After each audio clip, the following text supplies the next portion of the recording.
ಓಂ ಶ್ರೀ ಗಣೇಶಾಯ ನಮಃ. ಓಂ ಶ್ರೀ ಗುರುಭ್ಯೋ ನಮಃ. ಓಂ ಹ್ರೀಂ ಶ್ರೀಂ.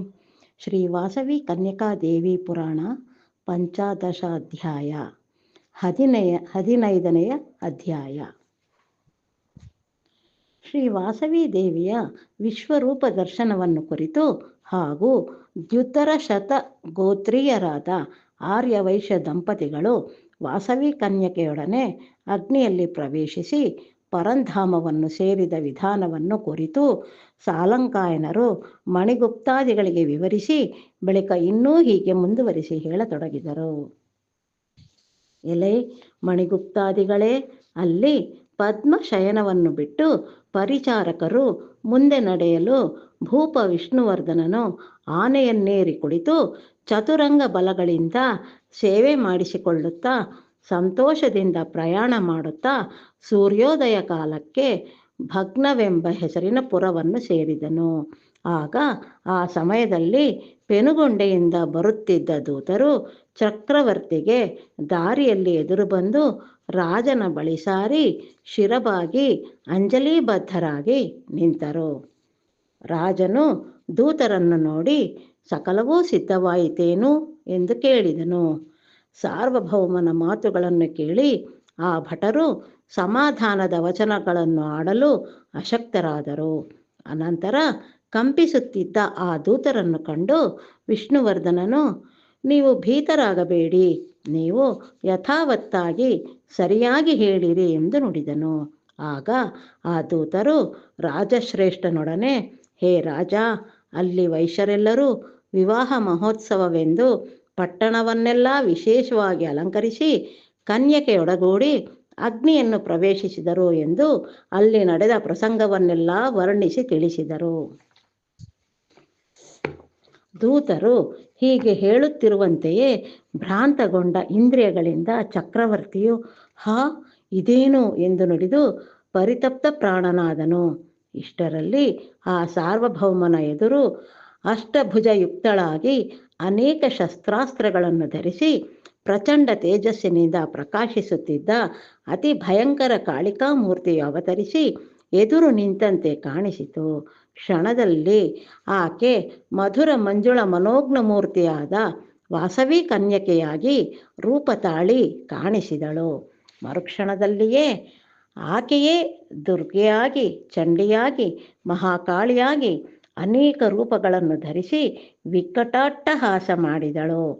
ಅನಂತ ಶಕ್ತಿ ಸಂಪನ್ನನೆಂದು ಮೆರೆದವನು, ಅತ್ಯಂತ ನಿರಂಕುಶನು, ಅಸಂಖ್ಯಾತ ಸೈನ್ಯ ಸಮೇತನು, ತನಗೆ ಎದುರಿಲ್ಲದವನೆಂದು ಅಹಂಕಾರ ತಳೆದವನೂ ಆದ ಆ ಮೂರ್ಖ ಸಾರ್ವಭೌಮನು ಭೂನಭೋಂತರಗಳೆಲ್ಲ ತಬ್ಬಿಬ್ಬುಗೊಳ್ಳುವಂಥ ಗುಡುಗು ಧ್ವನಿಯಂಥ ಆ ಕಾಳಕಾಟ್ಟಹಾಸದ ಧ್ವನಿಯನ್ನು ಕೇಳಿದ ಮಾತ್ರದಿಂದಲೇ ಶಿರಸ್ಸು ಸಹಸ್ರ ಹೋಳುಗಳಾಗಿ ಸಿಡಿಯಲು ಕೆಳಗೆ ಬಿದ್ದನು. ಆ ಭಯಂಕರ ದೃಶ್ಯವನ್ನು ನೋಡಿದ ಮಂತ್ರಿಗಳು, ಸೇನಾಧಿಪತಿಗಳು, ಸೈನಿಕರು ಮತ್ತೆ ಎಲ್ಲರೂ ಭಯಕಂಪಿತರಾದರು. ಅವರು ಪಶ್ಚಾತ್ತಾಪಗೊಂಡವರಾಗಿ ಭೀತಾತ್ಮರಾಗಿ ಶ್ರೀ ವಾಸವಿ ಕನ್ಯಕಾ ಪರಮೇಶ್ವರಿ ಭಕ್ತರಾಗಿ ಆ ದೇವಿಯನ್ನು ಸ್ತುತಿಸತೊಡಗಿದರು. ಆ ತರುವಾಯ ಒಂದು ಕ್ಷಣಕಾಲದಲ್ಲಿ ವಿಷ್ಣುವರ್ಧನನ ಶರೀರದಿಂದ ಕೆಂಡದಂಥ ಒಂದು ಜ್ಯೋತಿಯು ಹೊರಟು ಪೆನುಗೊಂಡೆಯಲ್ಲಿ ಅರ್ಚಾವತಾರವಾಗಿ ನೆಲೆಸಿದ ಶ್ರೀ ಕನ್ಯಕಾ ಪರಮೇಶ್ವರಿ ದೇವಿಯ ಪಾದಧಾಮಕ್ಕೆ ಬಂದು ಸೇರಿ ಆಕೆಯ ದಿವ್ಯ ಚರಣಗಳಲ್ಲಿ ಲೀನವಾಗಿ ಹೋಯಿತು. ಆ ಜ್ಯೋತಿಯನ್ನು ಅನುಸರಿಸಿ ಬಲು ವೇಗವಾಗಿ ಪೆನುಗೊಂಡೆ ನಗರವನ್ನು ಸೇರಿದ ಚಕ್ರವರ್ತಿಯ ಸಮಸ್ತ ಪರಿಜನರು ವಾಸವಿ ಕನ್ಯಕಾ ಪರಮೇಶ್ವರಿ ದೇವಿಯ ಅರ್ಚಾವತಾರ ಮೂರ್ತಿಗೆ ಪದೇ ಪದೇ ಪ್ರಣಾಮ ಮಾಡಿದರು. ಆ ಜಗನ್ಮಾತೆಯ ಲೀಲೆಗಳನ್ನು ಮುಕ್ತ ಕಂಠದಿಂದ ಗಾನ ಮಾಡಿದರು. ತನ್ಮಯರಾಗಿ ವಾಸವಿ ಕನ್ಯಕಾ ದೇವಿಯ ನಾಮವನ್ನು ಭಜಿಸಿದರು. ಆಗ ಸಾರ್ವಭೌಮನ ಅಮಾತ್ಯರ ಆದೇಶಾನುಸಾರವಾಗಿ ಅತಿ ವೇಗವಾಗಿ ಪ್ರಯಾಣ ಮಾಡಬಲ್ಲ ಭಟರು ಕೆಲವರು ಈ ವಾರ್ತೆಯನ್ನು ಪದ್ಮಶಯನಪುರದಲ್ಲಿದ್ದ ವಿಷ್ಣುವರ್ಧನನ ಕುಮಾರನಾದ ರಾಜೇಂದ್ರನಿಗೆ ತಿಳಿಸಲು ತೆರಳಿದರು. ವಿಷ್ಣುವರ್ಧನನಿಗೆ ಕಲಿಯುಗದಲ್ಲಿ ಅಪಾರ ಅಪಕೀರ್ತಿಯುಂಟಾಯಿತು. ಸಕಲ ದೇಶಗಳಲ್ಲಿ, ಪಟ್ಟಣಗಳಲ್ಲಿ, ಮೂಲೆ ಮೂಲೆಗಳ ಹಳ್ಳಿಗಳಲ್ಲಿ ಕೂಡ ಚಾತುರ್ವರ್ಣದವರು ಚಕ್ರವರ್ತಿಯನ್ನು ಮಾತು ಮಾತಿಗೂ ನಿಂದಿಸುತ್ತಾ ಧರ್ಮ ರಕ್ಷಣೆಗಾಗಿ ದೇಹತ್ಯಾಗ ಮಾಡಿದ ವೈಶ್ಯರನ್ನು ಬಹಳವಾಗಿ ಸ್ತುತಿಸಲಾರಂಭಿಸಿದರು. ಪದ್ಮಶಯನಪುರದಲ್ಲಿ ಚಕ್ರವರ್ತಿಯ ಭಟರು ತಂದ ಘೋರ ವಾರ್ತೆಯನ್ನು ಕೇಳಿದ ಯುವ ರಾಜೇಂದ್ರನು ಪಾರಿವಾಳ ಪಕ್ಷಿಯಂತೆ ದೀನನಾಗಿ ಶೋಕ ಸಂತಪ್ತನಾಗಿ ಬಲು ವಿಧಗಳಲ್ಲಿ ವಿಲಪಿಸಿದನು.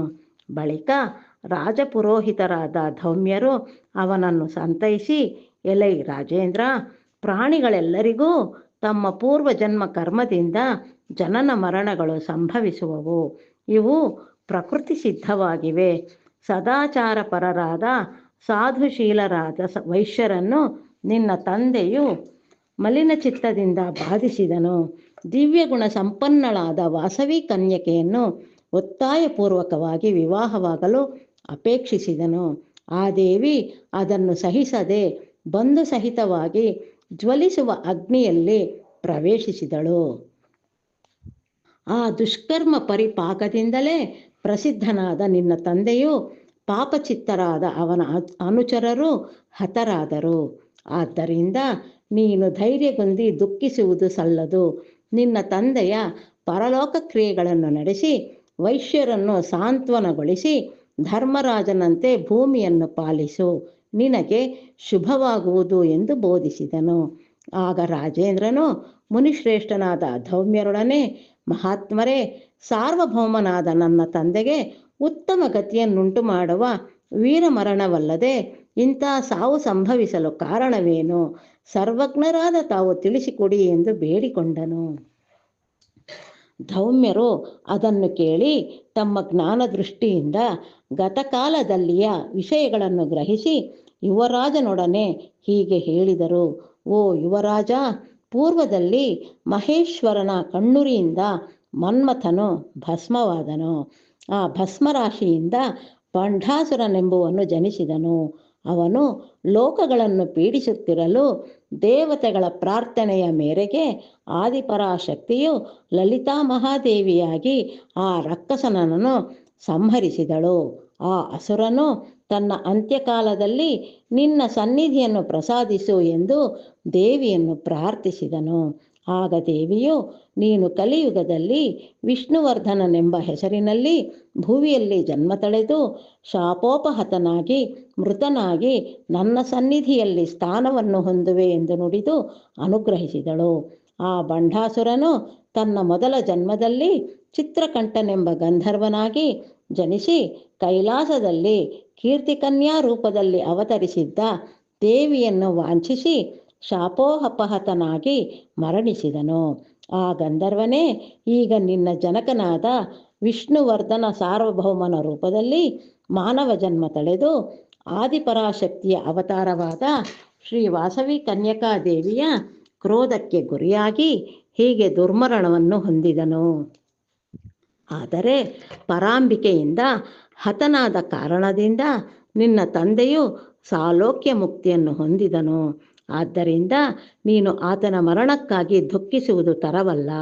ಆ ವಾಸವಿ ಕನ್ಯಕೆಯೇ ಆದಿಪರಾಶಕ್ತಿಯಾದ ಪರಮೇಶ್ವರಿ. ನೀನು ಆ ಮಹಾದೇವಿಯನ್ನು ಭಕ್ತಿಯಿಂದ ಅರ್ಚಿಸಿ ಆಕೆಯ ದರ್ಶನ ಭಾಗ್ಯವನ್ನು ಹೊಂದಿ ಆ ಜಗನ್ಮಾತೆಯ ಕೃಪೆಗೆ ಪಾತ್ರನಾಗು. ಮಾತಾಪಿತೃವಿಯೋಗದಿಂದ ದುಃಖಿತರಾದ ವೈಶ್ಯಪುತ್ರರನ್ನು ಸಮಾಧಾನಗೊಳಿಸು ಎಂದು ಹೇಳಿದರು. ಆಗ ಯುವರಾಜನಾದ ರಾಜೇಂದ್ರನು ಸ್ವಸ್ಥ ಚಿತ್ತನಾಗಿ ತಂದೆಗೆ ನಡೆಸಬೇಕಾದ ಅಪರ ಕರ್ಮಗಳನ್ನು ನಿರ್ವಹಿಸಿದನು. ಪೆನುಗೊಂಡೆಗೆ ರಾಜೇಂದ್ರನ ಆಗಮನ. ಅನಂತರ ರಾಜೇಂದ್ರನು ವೈಶ್ಯರನ್ನು ಸಂತೈಸಲು ಪರಿವಾರಗಳೊಡನೆ ಮಂತ್ರಿಗಳೊಡನೆ ಪೆನುಗೊಂಡೆಗೆ ಆಗಮಿಸಿದನು. ಬಾಲನಗರರು ರಾಜೇಂದ್ರನನ್ನು ಆದರದಿಂದ ಆಹ್ವಾನಿಸಿದರು. ಆಗ ರಾಜೇಂದ್ರನು ವೈಶ್ಯರನ್ನು ನೋಡಿ, ಹೇ ವೈಶ್ಯರೇ, ನನ್ನ ತಂದೆಯವರು ಜನ್ಮಾಂತರ ಕರ್ಮ ವಿಶೇಷದಿಂದ ಮರಣವನ್ನು ಹೊಂದಿದರು. ವಿಧಿಕೃತವನ್ನು ಯಾರೂ ತಪ್ಪಿಸಲಾರರಲ್ಲವೇ? ಪಿತೃವಿಯೋಗ ದುಃಖವು ನಿಮಗೂ ನನಗೂ ಸಮಾನವಾಗಿದೆ.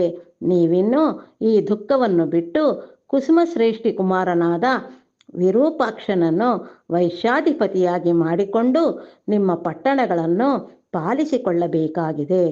ನಿಮಗೂ ನಮಗೂ ಆನಂದದಾಯಕವಾದ ಸ್ನೇಹವು ವೃದ್ಧಿ ಹೊಂದಲಿ. ನನ್ನ ರಾಜ್ಯದಲ್ಲಿಯ 4ನೇ 1 ಭಾಗವನ್ನು ನಿಮಗೆ ನಾನು ನೀಡುವೆನು. ವಿಷ್ಣುವರ್ಧನನ ಕುಮಾರನಾದ ರಾಜರಾಜ ನರೇಂದ್ರನು ಕಾಶಿಗೆ ಹೋಗುತ್ತಿದ್ದ ವೈಶ್ಯಕುಮಾರರನ್ನು ಕಂಡು ತನ್ನ ತಂದೆಯ ತಪ್ಪಿಗಾಗಿ ಕ್ಷಮಾಭಿಕ್ಷೆಯನ್ನು ಬೇಡಿದನು. ನೀವು ಸರ್ವತಂತ್ರ ಸ್ವತಂತ್ರರಾಗಿ ಸಮಸ್ತ ರಾಜ್ಯವನ್ನು ಪಾಲಿಸಿಕೊಳ್ಳಿರಿ. ನೀವು ಪಿತೃಗಳ ಋಣ ವಿಮುಕ್ತಿಗಾಗಿ ಗಯಾ ಕ್ಷೇತ್ರದಲ್ಲಿ ಪಿಂಡ ಪ್ರದಾನ ಮಾಡಿ ಹಿಂದಿರುಗಿ ಬರುವ ತನಕ ನಿಮ್ಮ ಭಾರ್ಯಾಪುತ್ರರ ವೃದ್ಧರ ಸಂರಕ್ಷಣೆಗಾಗಿ ತಕ್ಕ ಏರ್ಪಾಟುಗಳನ್ನು ಮಾಡುವೆನು. ನನ್ನ ರಾಜಧಾನಿಯಲ್ಲಿ ನಾನು ಪಟಕುಟೀರದಲ್ಲಿ ನೆಲೆಸಿ ವಾಸವಿ ಕನ್ಯಕಾ ದೇವಿಯನ್ನು ಸದಾ ಧ್ಯಾನಿಸುತ್ತಾ ನಿಮ್ಮ ಮರಳುವಿಕೆಗಾಗಿ ನಿರೀಕ್ಷಿಸುತ್ತಿರುತ್ತೇನೆ ಎಂದು ನುಡಿದು ಬಾಲವೈಶ್ಯರನ್ನು ಸನ್ಮಾನಿಸಿ ಅವರಿಂದ ಸನ್ಮಾನಿಸಲ್ಪಟ್ಟು ಪರಿವಾರ ಸಮೇತನಾಗಿ ತನ್ನ ಪಟ್ಟಣಕ್ಕೆ ಹಿಂದಿರುಗಿದನು. ಅನಂತರ ಆ ವೈಶ್ಯರು 11 ದಿನಗಳು ಪಿತೃ ಕಾರ್ಯಕ್ರಮಗಳನ್ನು ವಿದ್ಯುಕ್ತ ಪ್ರಕಾರದಲ್ಲಿ ನಡೆಸಿ ತಮ್ಮ ವೈಭವಾಧಿಕ್ಯತೆಯನ್ನು ಅನುಸರಿಸಿ ಬ್ರಾಹ್ಮಣೋತ್ತಮರಿಗೆ ದಾನಗಳನ್ನು ನೀಡಿ ಕನ್ಯೆಯರನ್ನು ಸುವಾಸಿನಿಯರನ್ನು ಪೂಜಿಸಿ ಪಿತೃಗಳಿಗೆ ಪಿಂಡ ಪ್ರದಾನ ಮಾಡುವುದಕ್ಕಾಗಿ ಗುರುಗಳೊಡನೆ ಸಹಸ್ರ ಬ್ರಾಹ್ಮಣರೊಡಗೂಡಿ ಕಾಶಿ ಯಾತ್ರೆಗೆ ಹೊರಟರು. ಮಾರ್ಗ ಮಧ್ಯದಲ್ಲಿ ಭಾಸ್ಕರಾಚಾರ್ಯರಿಂದ ಅನೇಕ ಪುಣ್ಯ ಕಥೆಗಳನ್ನು ಕೇಳುತ್ತಾ ಪರಮಪಾವನವಾದ ಪ್ರಯಾಗ ಕ್ಷೇತ್ರವನ್ನು ಸೇರಿದರು. ಸೂರ್ಯನು ಮಕರ ರಾಶಿಯನ್ನು ಹೊಂದಿರುವಾಗ ಅವರು ಗಂಗಾ ಯಮುನಾ ಸರಸ್ವತಿಗಳ ಸಮ್ಮಿಶ್ರಿತ ರೂಪವಾದ ತ್ರಿವೇಣಿ ಸಂಗಮ ತೀರ್ಥದಲ್ಲಿ ಸ್ನಾನ ಮಾಡಿ ಬ್ರಾಹ್ಮಣರಿಂದ ಪ್ರಯಾಗದಲ್ಲಿಯ ನದಿ ತೀರ್ಥ ಪ್ರಭಾವವನ್ನು ಕೇಳಿ ವಿವಿಧ ದಾನಗಳಿಂದ ವಿಪ್ರರನ್ನು ಸಂತೃಪ್ತರನ್ನಾಗಿಸಿ ಶಿವರಾತ್ರಿ ವ್ರತವನ್ನು ಆಚರಿಸಲು ಕಾಶಿ ಕ್ಷೇತ್ರಕ್ಕೆ ಸೇರಿಕೊಂಡು ಅಲ್ಲಿ ಪಂಚಾಕ್ಷರಿ ಮಂತ್ರ ಜಪವನ್ನು ಮಾಡುತ್ತಾ ರಾತ್ರಿಯೆಲ್ಲ ಜಾಗರಣೆ ಮಾಡಿ ಬಳಿಕ ಅಲ್ಲಿ 1 ತಿಂಗಳು ಕಳೆದು ಗಯೆಗೆ ಹೋದರು. ತರುವಾಯ ಆ ವೈಶ್ಯರು ಗಯ ಕ್ಷೇತ್ರದಲ್ಲಿ ಶಾಸ್ತ್ರೋಕ್ತ ವಿಧಿಯಲ್ಲಿ ತಿಲೋದಕ ಸಹಿತವಾಗಿ ಪಿಂಡಗಳನ್ನು ಅರ್ಪಿಸಿ ಪಿತೃದೇವತೆಗಳನ್ನು ಸಂತೃಪ್ತರನ್ನಾಗಿ ಮಾಡಿದರು. ಗಯದಲ್ಲಿ ಬಾಲವೈಶ್ಯರಿಗೆ ವಾಸವಿ ಸಾಕ್ಷಾತ್ಕಾರ ಮತ್ತು ಯಂತ್ರ ಮಂತ್ರ ಬಿಂಬ ಪೂಜಾ ವಿಧಿಗಳನ್ನು ಕುರಿತು ಬೋಧನೆ. ಆಗ ಆಕಾಶಮಂಡಲದಲ್ಲಿ 4 ದಿಕ್ಕುಗಳಲ್ಲೂ ಆ ಬಾಲವೈಶ್ಯರ ಪಿತೃದೇವತೆಗಳು ಪ್ರತ್ಯಕ್ಷರಾಗಿ ಅವರನ್ನು ಆಶೀರ್ವದಿಸಿದರು. ಪಿತೃ ಸಮುದಾಯ ಮಧ್ಯದಲ್ಲಿ ವಿದ್ಯುಲ್ಲತೆಯಂತೆ ಮಿನುಗುತ್ತಾ ಮಧುರ ಮಂಜುಳ ಮನೋಹರಾಕೃತಿಯಲ್ಲಿ ಶ್ರೀ ವಾಸವಿ ಕನ್ಯಕೆಯು ಪ್ರತ್ಯಕ್ಷಳಾದಳು. ಆಗ ಆ ವೈಶ್ಯರು ಆ ದೇವಿಯನ್ನು ಅನೇಕ ವಿಧಗಳಲ್ಲಿ ಕೊಂಡಾಡಿದರು. ಅವರ ಭಕ್ತಿಗೆ ಪ್ರಸನ್ನಳಾದ ವಾಸವಿ ಕನ್ಯಕೆಯು, ಎಲೆ ಮಕ್ಕಳೇ, ನಿಮ್ಮ ಭಕ್ತಿಯನ್ನು ನೋಡಿ ನಿಮ್ಮ ಪಿತೃಗಳೊಡನೆ ಕೂಡಿ ನಾನೂ ಅಪಾರವಾಗಿ ಸಂತೋಷಗೊಂಡೆನು. ನೀವು ಅನುದಿನವೂ ನನ್ನನ್ನು ಆರಾಧಿಸುತ್ತಾ ಸಮಸ್ತ ಸನ್ಮಂಗಳವನ್ನು ಹೊಂದಿರಿ. ಪ್ರತಿ ಮಾಸದಲ್ಲಾಗಲಿ 2 ತಿಂಗಳಲ್ಲಿ ಒಮ್ಮೆಯಾಗಲಿ ಉತ್ತರಾಯಣ ದಕ್ಷಿಣಾಯನಗಳಲ್ಲಿ ಎಂದಾದರೂ ಆಗಲಿ 1 ವರ್ಷದಲ್ಲೊಮ್ಮೆಯಾಗಲಿ ಶುಕ್ರವಾರದಲ್ಲಾಗಲಿ ನನ್ನ ಜನ್ಮದಿನೋತ್ಸವದಲ್ಲಾಗಲಿ ಕಲ್ಪೋಕ್ತ ಪ್ರಕಾರ ದೀಕ್ಷಾ ಪೂಜಾ ವ್ರತಾದಿಗಳಿಂದ ನನ್ನನ್ನು ಆರಾಧಿಸಿರಿ. ನನ್ನನ್ನು ಅರ್ಚಿಸುವವರಿಗೆ ಸಮಸ್ತ ಸಂಪತ್ತುಗಳನ್ನು ಪ್ರಸಾದಿಸುವೆನು. ಪರಿಶುದ್ಧ ಚರಿತ್ರೆಯುಳ್ಳ ಪಿತೃವಂಶವನ್ನು ಚೆನ್ನಾಗಿ ತಿಳಿಸಿಕೊಡುವ ಪ್ರಸಿದ್ಧವಾದ ಗೋತ್ರ ಪ್ರವರಾದಿಗಳನ್ನು ತಿಳಿದುಕೊಂಡು ವಂಶಾಭಿವೃದ್ಧಿಗಾಗಿ ಸಂಬಂಧ ಬಾಂಧವ್ಯಗಳನ್ನು ಮಾಡಿಕೊಳ್ಳಿರಿ. ನಿಮಗೀಗ ನನ್ನ ದಿವ್ಯ ಮಂತ್ರ ಬಿಂಬಾದಿಗಳನ್ನು ಕುರಿತು ಹೇಳುತ್ತಿರುವೆ, ಸಾವಧಾನದಿಂದ ಆಲಿಸಿರಿ. ಹೇ ಭಕ್ತಶ್ರೇಷ್ಠರೇ, ಓಂ ಎಂಬ ಪ್ರಣವ ಬೀಜ, ಬಳಿಕ ಹ್ರೀಂ ಮಾಯಾ ಬೀಜಾಕ್ಷರವನ್ನು, ನಂತರ ವಾಗ್ಭವ ಬೀಜಾಕ್ಷರವನ್ನು, ಆ ಬಳಿಕ ಕಮಲಾಸನ ಬೀಜಾಕ್ಷರವನ್ನು ಅನಂತರ ಚಂದ್ರ ಬೀಜಾಕ್ಷರವನ್ನು, ಆ ಬಳಿಕ ಅಮೃತ ಬೀಜಾಕ್ಷರವನ್ನು, ಬಳಿಕ ಶ್ರೀ ವಾಸವಿ ಕನ್ಯಕಾ ಪರಮೇಶ್ವರಿ ಶ್ರೇಯಂ ದೇಹಿ ಎಂಬ 16 ಅಕ್ಷರಗಳನ್ನು ಸೇರಿಸಿ, ತದುಪರಿ ಪೂಜಾ ಸಮಯದಲ್ಲಿ ನಮಃ ಎನ್ನುವುದಕ್ಕೆ ಬದಲು ಸ್ವಾಹ ಎಂಬ ಅಕ್ಷರ ದ್ವಯವನ್ನು ಸೇರಿಸಿದರೆ ಒಟ್ಟಾರೆ ಈ 24 ಅಕ್ಷರಗಳ ಸಂಯುಕ್ತ ರೂಪವೇ ನನ್ನ ಮಂತ್ರ ರಾಜವಾಗುವುದು. ಆ ಶ್ರೇಷ್ಠ ಮಂತ್ರವನ್ನು ಜಪಿಸುವವರಿಗೆ ಸರ್ವ ಸಂಪದಗಳು, ಸತ್ಸಂತಾನ ಭಾಗ್ಯವೂ ಅಲ್ಲದೆ ಅಂತ್ಯದಲ್ಲಿ ಮೋಕ್ಷವೂ ಲಭಿಸುವುದು. ಈ ಮಂತ್ರದಲ್ಲಿಯ ಮೊದಲ ಬೀಜಾಕ್ಷರ ಷಟ್ಕಕ್ಕೆ ಶ್ರೀ ವಾಸವಿ ಕನ್ಯಕೆ ಮಹ್ಯಂ ಸರ್ವ ಸೌಭಾಗ್ಯಂ ದೇಹಿ ದೇಹಿ ಸ್ವಾಹ ಎಂಬ 20 ಅಕ್ಷರಗಳನ್ನು ಸೇರಿಸಿದರೆ ಅದು ಸರ್ವೋತ್ತಮವಾದ 26 ಅಕ್ಷರಗಳ ಪಾರಾಯಣ ಮಂತ್ರವಾಗುವುದು. ಈ ಮಂತ್ರ ಜಪದಿಂದ ಅನಂತ ಪುಣ್ಯವು ಲಭಿಸುವುದು. ಈ ನನ್ನ ಮಂತ್ರಗಳಿಗೆ ಸಂಬಂಧಿಸಿದ ಅಂಗನ್ಯಾಸ, ಕರನ್ಯಾಸಾದಿ ವಿಧಿಗಳನ್ನು, ಛಂದಸ್ಸು, ಋಷಿ, ಪ್ರಾಣ, ಶಕ್ತಿ, ಕೀಲಕಾದಿಗಳನ್ನು ಭಾಸ್ಕರಾಚಾರ್ಯರು ನಿಮಗೆ ವಿವರವಾಗಿ ತಿಳಿಸಿಕೊಡುವರು. ಇನ್ನು ನನ್ನ ಪೂಜಾಕ್ರಮವನ್ನು ಹೇಳುತ್ತಿರುವೆನು ಕೇಳಿ. ವಿವಾಹ, ವ್ರತ, ಯಜ್ಞಾದಿಗಳಲ್ಲಿ ನಡೆಯುವ ಮಂಟಪಾರಾಧನೆಯಲ್ಲಿ ನನ್ನನ್ನು ಕಲಶ ರೂಪದಲ್ಲಿಯೂ, ದೇವಾಲಯಗಳಲ್ಲಿ ವಿಗ್ರಹ ರೂಪದಲ್ಲಿಯೂ ಪೂಜಿಸಬೇಕು. ಕಲಶಗಳಲ್ಲಿ ನಾನು ಕ್ಷಣಿಕ ಎಂತಲೂ, ವಿಗ್ರಹಗಳಲ್ಲಿ ನಿತ್ಯ ಎಂತಲೂ ಕರೆಯಲ್ಪಡುತ್ತಿರುವೆನು.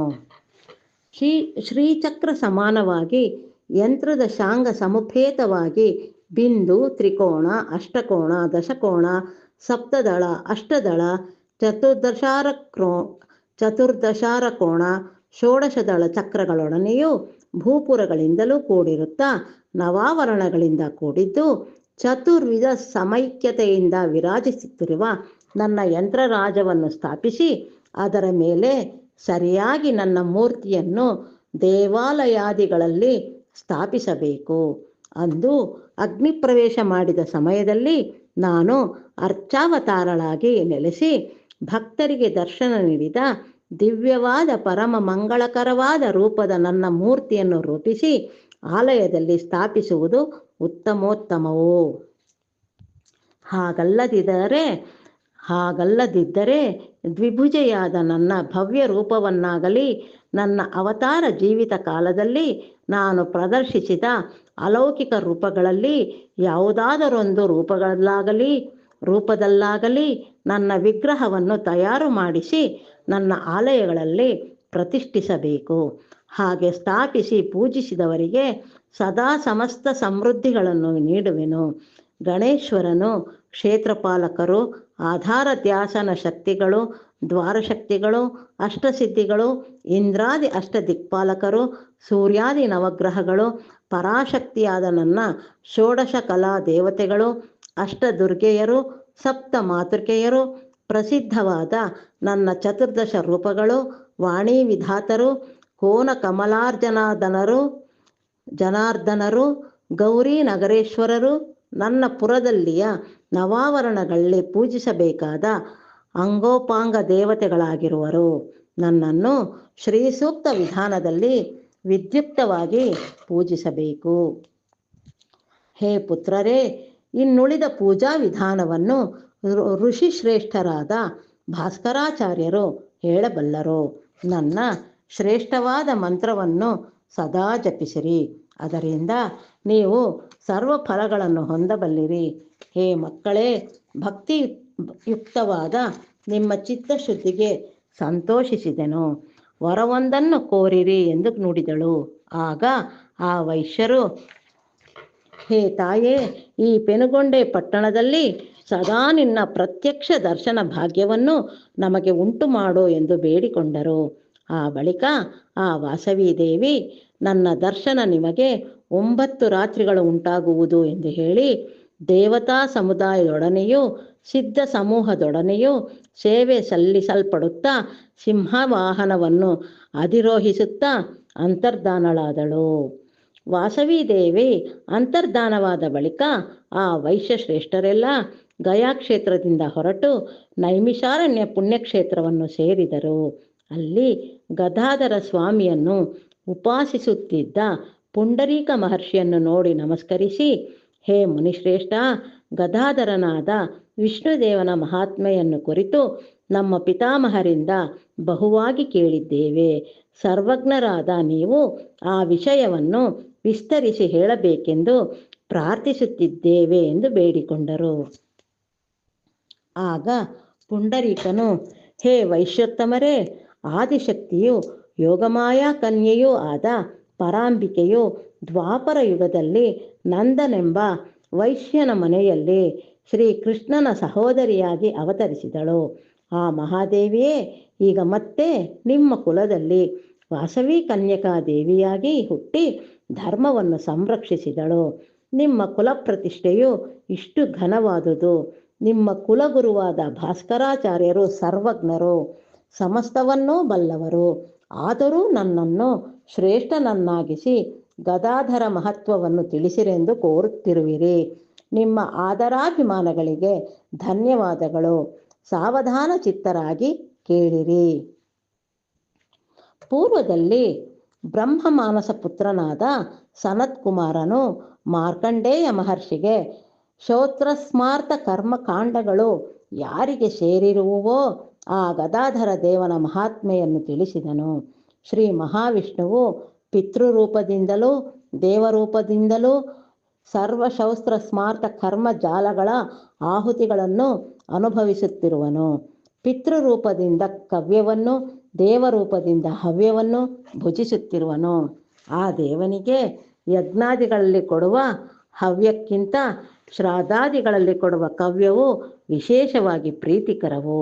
ದಾನಗಳನ್ನು ಹೋಮಗಳನ್ನು ಮಾಡದೇ ಹೋದರೂ ಪಿಂಡ ಪ್ರದಾನದಿಂದ ಶ್ರೀಹರಿಯನ್ನು ಶ್ರಾದ್ದ ವಿಧಿಯಿಂದ ಸಂತೋಷಪಡಿಸಬೇಕು. ಮಾಡಬಾರದ ಕಾರ್ಯವನ್ನು ಮಾಡಿಯಾದರೂ ಸರಿಯೇ ಪಿಂಡ ಪ್ರದಾನಾದಿ ಅತಿಥಿ ಪೂಜೆಗಳಿಂದ ವಿಷ್ಣುವನ್ನು ಸಂತೋಷಗೊಳಿಸುವವನು ಅಕ್ಷಯವಾದ ಫಲವನ್ನು ಹೊಂದಬಲ್ಲನೆಂದು ಹಿರಿಯರು ಹೇಳಿರುವರು. ಆದ್ದರಿಂದ ಏನಾದರೂ ಸರಿಯೇ ಶ್ರಾದ್ದ ದಿನವನ್ನು ಬಿಟ್ಟು ಬಿಡಬಾರದು. ಹರಿಪ್ರೀತಿಕರವಾದ ಶ್ರಾದ್ದವನ್ನು ತಪ್ಪದೇ ಮಾಡಬೇಕು. ತೇಜ ಸಂಪನ್ನರಾದ ನೀವು ಶ್ರದ್ಧೆಯಿಂದ ಶ್ರಾದ್ದ ಮಾಡಿರಿ. ಯಾರೇ ರಹಸ್ಯ ವಿಷಯವನ್ನು ಕೇಳುವನೋ ಅವನು ಸರ್ವ ಪಾಪ ವಿಮುಕ್ತನಾಗುವನು ಎಂದು ಗದಾಧರ ಮಹಿಮೆಯನ್ನು ಪುಂಡರೀಕ ಮಹರ್ಷಿಯು ವೈಶ್ಯರಿಗೆ ಅರುಹಿದನು. ಆಗ ಆ ವೈಶ್ಯರು ಆ ಋಷಿಗೆ ಕೃತಜ್ಞತಾಭಿವಂದನೆಗಳನ್ನು ಮಾಡಿ ಅಲ್ಲಿಂದ ಮುಂದೆ ಹೊರಟರು. ಸರ್ವ ವೈಶ್ಯರು ಮತ್ತೆ ಕಾಶಿ ಪಟ್ಟಣಕ್ಕೆ ಹೋಗಿ ನಿಯತಾತ್ಮರಾಗಿ ಪಿತೃಗಳಿಗೆ ಹಿತವನ್ನೆಸಗಬೇಕೆಂಬ ಬಯಕೆಯಿಂದ ತಮ್ಮ ನಗರದಲ್ಲಿ ಶಿವಲಿಂಗಗಳನ್ನು ಪ್ರತಿಷ್ಠಾಪಿಸಲು ನಿಶ್ಚಯಿಸಿಕೊಂಡು ಅನೇಕ ಶಿವಲಿಂಗಗಳನ್ನು ಶೇಖರಿಸಿಕೊಂಡು ಅನ್ನಪೂರ್ಣ ವಿಶ್ವೇಶ್ವರರಿಗೆ ಪ್ರಣಾಮಗಳನ್ನು ಸಲ್ಲಿಸಿ ಕಾಲಭೈರವನ ಆಜ್ಞೆ ಪಡೆದು ತಮ್ಮ ಪಟ್ಟಣಕ್ಕೆ ಹಿಂದಿರುಗತೊಡಗಿದರು. ಪುಣ್ಯಾರಣ್ಯಗಳನ್ನು, ಶ್ರೇಷ್ಠ ಪರ್ವತಗಳನ್ನು, ಪುಣ್ಯ ದೇಶಗಳನ್ನು, ತೀರ್ಥಗಳನ್ನು ಸೇವಿಸುತ್ತಾ ಪದ್ಮಶಯನ ಪಟ್ಟಣಕ್ಕೆ ಬಂದರು. ಅಲ್ಲಿ ವಿಷ್ಣುವರ್ಧನ ಸಾರ್ವಭೌಮನ ಕುಮಾರನಾದ ರಾಜೇಂದ್ರ ಭೂಪತಿ ರಾಜೋದ್ಯಾನದಲ್ಲಿ ಮನೋಜ್ಞವಾದ ಪಟಕುಟೀರದಲ್ಲಿ ವಾಸವಿ ದೇವಿಯ ಅನುಗ್ರಹವನ್ನು ಕೋರಿ ನಿಯಮ ನಿಷ್ಠೆಗಳಿಂದ ಆ ದೇವಿಯನ್ನು ಧ್ಯಾನಿಸುತ್ತಾ ವಾಸಿಸುತ್ತಿದ್ದರು. ಕಾಶಿಯಿಂದ ಆಗಮಿಸಿದ ವೈಶ್ಯರೆಲ್ಲ ಗಂಗಾ ತೀರ್ಥವನ್ನು ದೊಡ್ಡ ದೊಡ್ಡ ಕಾವಡಿಗಳಲ್ಲಿ ಹೊರಲ್ಪಟ್ಟು ಆ ನಗರಕ್ಕೆ ಪ್ರವೇಶಿಸಿದರು.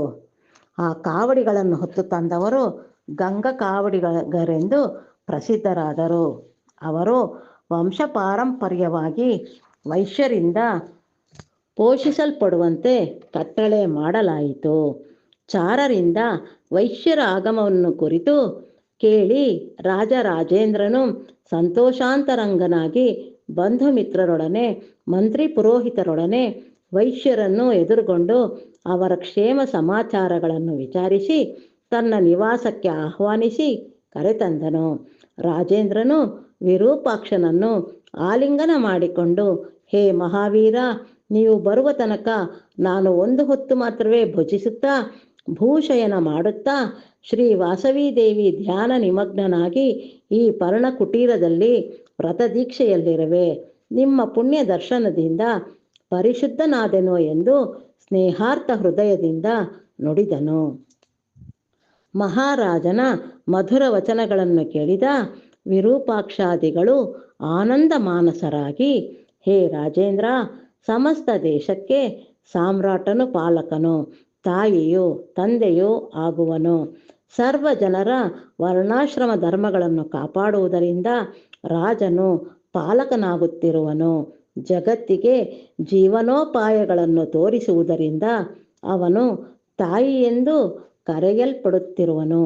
ಅಗ್ನಿಯಿಂದ, ಕಳ್ಳರಿಂದ, ದುಷ್ಟರಿಂದ, ಶತ್ರುಗಳಿಂದ ಬಾಧೆಗಳು ಬಾರದಂತೆ ಹೆತ್ತ ಮಕ್ಕಳನ್ನು ಕಾಪಾಡುವಂತೆ ರಾಜನು ಪ್ರಜೆಗಳನ್ನು ಕಾಪಾಡುವುದರಿಂದ ತಂದೆಯೆಂದು ಕರೆಯಲ್ಪಡುತ್ತಿರುವನು.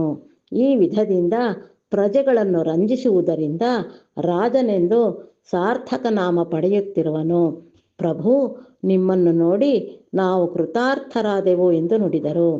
ಅನಂತರ ರಾಜನ ವಾಂಛೆಯಂತೆ ರಾತ್ರಿ ಅವರೆಲ್ಲ ಅಲ್ಲಿಯೇ ವಿಶ್ರಾಂತಿ ಪಡೆದರು ಎಂಬಲ್ಲಿಗೆ 15ನೆಯ ಅಧ್ಯಾಯವು ಮುಗಿಯಿತು.